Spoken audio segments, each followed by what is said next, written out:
Hey guys, in this video, I'm going to teach you how to bling a lid. Now, before I add rhinestones to my lid, I like to color the lid, and I do that by adding vinyl. But you can also paint the lid with acrylic paint. If you want to go that way, just paint it and then add some Mod Podge before applying the rhinestones. But to continue in this video, I'm going to open up Cricut, get a new project, and I'm going to make the vinyl shapes for our tumbler lid.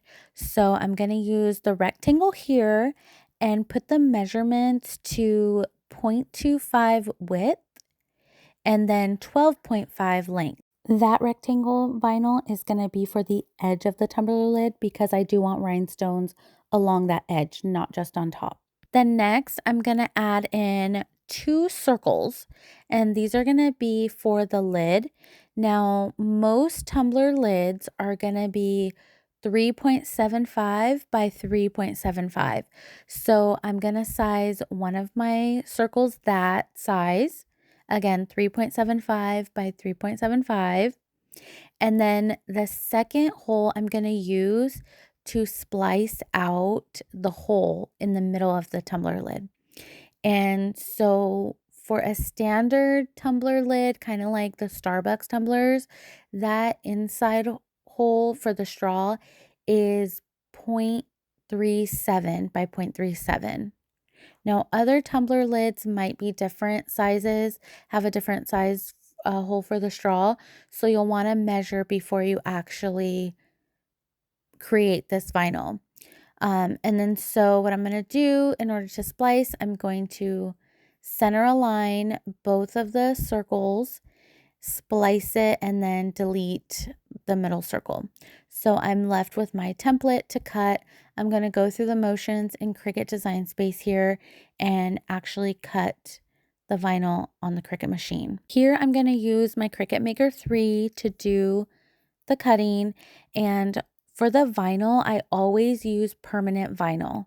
That will help it stay on your tumbler lid longer. And in this particular case, I am using Oracle 651 vinyl. The vinyl's cut, I'm going to take it off the mat, but I'm not going to weed it yet.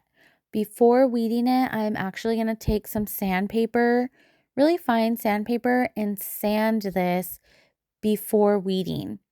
If I sand it before I weed, this will help make sure that I'm not going to scratch up the edges of the vinyl and just the top layer. So I'm going to do that, sand it really well. Sanding helps the glue stick better to the vinyl, so your rhinestones will actually cling to the tumbler lid for a lot longer. After sanding the vinyl, I clean it off with rubbing alcohol and a coffee filter, and then I weed it. Before I add the vinyl to the lid, I'm going to actually remove the rubber piece from the underside of the lid and put the lid on top of this lid holder tool. You can find this lid holder from Honey Hive DIY Supplies. I'll link it in the description of this video. But using that lid holder actually helps me to grip the lid, especially when I'm blinging the edges. So then I don't get glue on my fingers, I don't get oils on the lid, anything like that. It just makes blinging it a whole lot easier. And the next step, I'm going to sand the lid, the top and the edges, because just like how sanding the vinyl is going to help the glue stick to it, sanding the lid is going to help the vinyl stick to the lid. So by prepping our surfaces well, we are going to help make the rhinestone and the bling just last as long as possible. So once I'm done sanding, I'm going to clean off the lid, get rid of all the little sand dust with rubbing alcohol and a coffee filter. I'm going to take the vinyl piece and put it right on top of the lid and line it up as best as I can. This does not have to be 100% perfect because we are going to put rhinestones over it. So any imperfections that may happen will be covered up with our rhinestones. You'll want to use your scraping tool to get the vinyl to stick down to the tumbler as much as possible. I'm also going to place that really long rectangle vinyl piece along the edge of the tumbler lid. In this part of the video, you're going to see me use my knife to pop some air bubbles that I was not able to get out of the vinyl when I first placed it earlier. So I just used the knife to put some slits right in the middle of the air bubble and then use the scraping tool to push the air out. And don't worry about these type of imperfections on the vinyl that is on top of the lid because our rhinestones are actually going to cover it up and you won't even notice. Now I like to bling the edge of the tumbler lid first because it makes it easier for me to be able to make sure that the row is straight. So I'm going to do that first in this video. And at this point, you can use any glue that you're most comfortable with. For me, my favorite glue is this Bob Smith Industries 30-minute cure epoxy. So I'm going to mix up my epoxy to get it activated and then apply it to just the edge of the tumbler lid.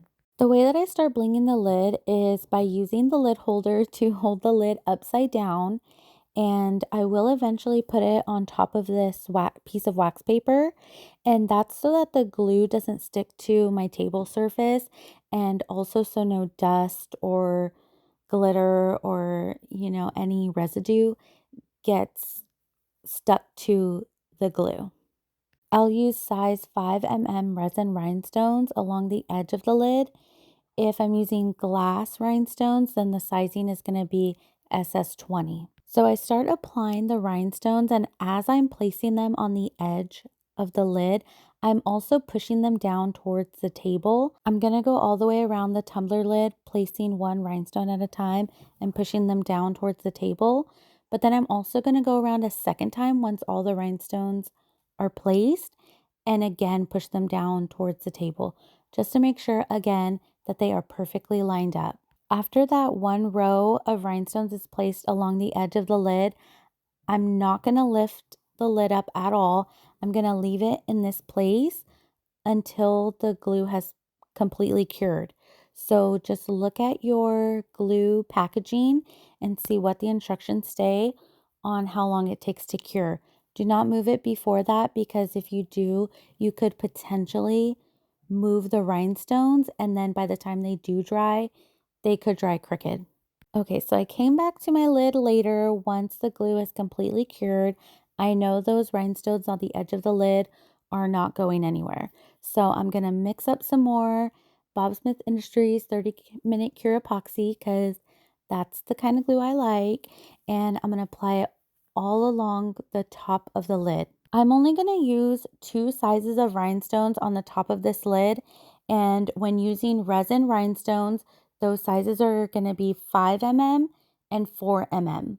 If you're using glass rhinestones, then that's SS20 and SS16. And I use only 4 mm right along this outline. After doing that inner circle, I will then move on to the outer edge of the lid. On the outer circle, I'm going to use mostly 5 mm rhinestones all the way around.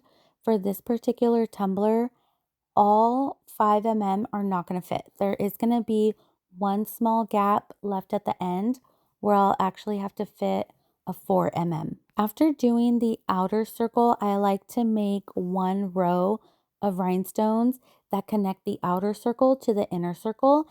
And this just kind of helps guide me throughout the whole blinging process to keep my circles kind of in line, in place. It just provides a guide for me. You don't have to do this, but I find it very helpful. So doing this whole lid, it takes me usually 30 minutes and I just keep going around in circles and circles, putting 5 mm all the way around. And if there are any spaces too small for a 5 mm to complete that circle, then I just fill it in with a 4 mm. If you keep your rhinestones in line of each other, going all around that circle, you won't even notice those smaller 4 mm rhinestones filling in the smaller gaps. As you add your rhinestones in these circles, you'll want to keep looking at the lid in a whole just to check your spacing and adjust the rhinestones as necessary. Okay, so as you can see in this part of the video, I have completed all my circular rows and I'm just adjusting any small spacing issues. And then it's complete. I'm going to let this sit and completely cure. I'll usually let this end up sitting overnight because I craft at night, but I'll take a look at it the next day Make sure that all of the rhinestones are still on it. None of them fell off. And then I'm going to take the lid off of the lid holder and then replace the rubber piece. Sorry, I forgot what it was called, but I am going to replace the rubber piece that goes on the underside of the tumbler lid. And before I do that, I am going to get some rubbing alcohol and a coffee filter just to clean it, just in case it got any dust while it was sitting and waiting to be put back on. And now you have a completely blinged tumbler lid ready for the tumbler. I do recommend washing with soap and water before use. I do have other full bling tutorials on my YouTube channel, so if that's the kind of content that you're interested in, please consider subscribing, and thank you guys so much for being here.